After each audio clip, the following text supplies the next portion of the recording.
Hi, this is Ian Westerman. I'm the head pro at EssentialTennis.com, where it's my mission to bring passionate instruction to passionate tennis players just like you. Welcome to episode number 35 of Ask Ian. Today we've got a great question from Jojo, who wrote to me on YouTube and said, I have a rival who is a power hitter, and I really can't control his powerful shots. So can you tell me, how should I return those powerful balls? Thank you. Okay. Jojo, there's no doubt that this type of opponent is difficult, and really this goes across the board. No matter what level that you happen to be playing at currently, there is somebody who is, hits the ball substantially harder than whatever your current level of comfort is.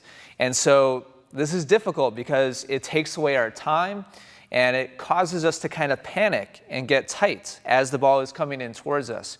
So, Jojo, I definitely have several main pieces of advice. First and foremost, this type of opponent is tricky because frequently they don't know where they're hitting the ball. This type of opponent who's just kind of the big power player and just likes to hit everything really aggressively and hard is just going for a big shot. And it's very possible they have a very specific target in mind, but frequently the player who just hits really hard on every ball, they're kind of erratic, and so it's difficult to read what's coming next, on top of the fact that it's coming much faster than what you're used to. So my first and probably most important suggestion for you is to work on your identification and your balance as the ball is coming towards you, because this type of opponent is frequently very difficult to read and very difficult to tell what's coming next, because they very commonly don't really follow any specific pattern. They're just hitting the ball hard at whatever they think is open, and they're just trying to hit a winner on every other shot or every shot, it may seem like. So balance is incredibly important, and that all begins with a split step. And I've done a three-part, this is kind of an old series now, but it's still very, very relevant. We'll link to that in the description of this video, just right down below. We'll link to that three-part series, which is free, that teaches the split step and how you can work on it. It all begins with the split step. If you're not in good balance and prepared to move immediately after the ball is struck by your opponent, then you're just kind of playing catch-up the entire time and just praying to get to the next shot with a little bit more balance, and you kind of fall behind in the counts, as it were. And each successive shot, you're in a worse and worse position, and you just feel like you're kind of drowning in the points over and over again. So balance is crucial. Beyond that, my second most important piece of information is something that I've kind of been thinking about for a while, and I'm going to start using it more in my instruction, and that is a concept that I actually learned about from a business book. I'm actually not remembering off the top of my head which book this was that I got this concept, but the author in this book talked about performing like a duck, and what that meant specifically was below the surface of the water, a duck is paddling like crazy. If you were to look under the surface of the water, their feet are kicking back and forth like crazy to move them across whatever body of water that they're on. But above the surface of the water, they're extremely composed and calm, and if you were just looking at above the surface of the water, it'd be pretty difficult to tell whether or not they're doing anything to do whatever they're doing in the water, to swim around. And so I think this is a perfect metaphor for tennis players, and especially when you are kind of being pushed around by an aggressive opponent.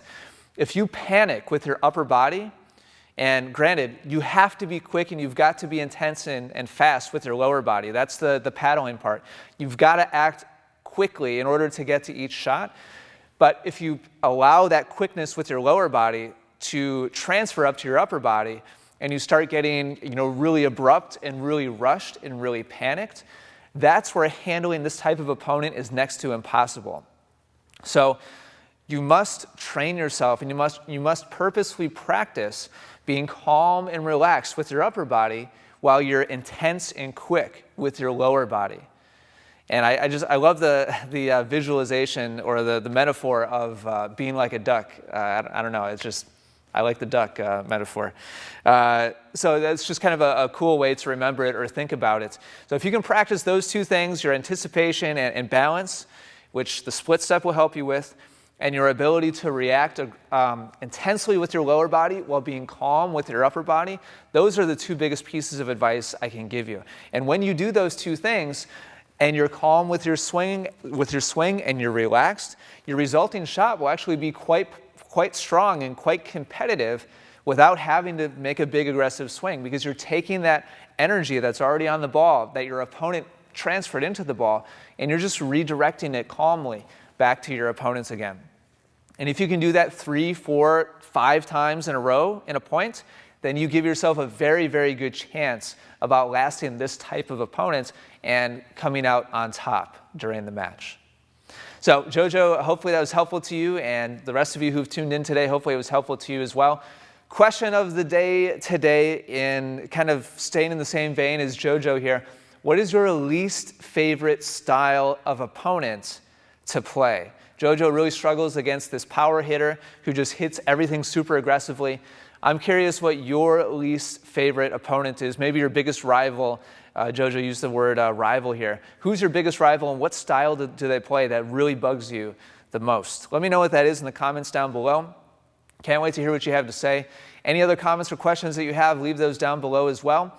And be sure to click like if you've enjoyed this video, and subscribe to the Essential Tennis YouTube channel so you don't miss out on future videos. With that, thank you so much for watching. Take care, and good luck with your tennis.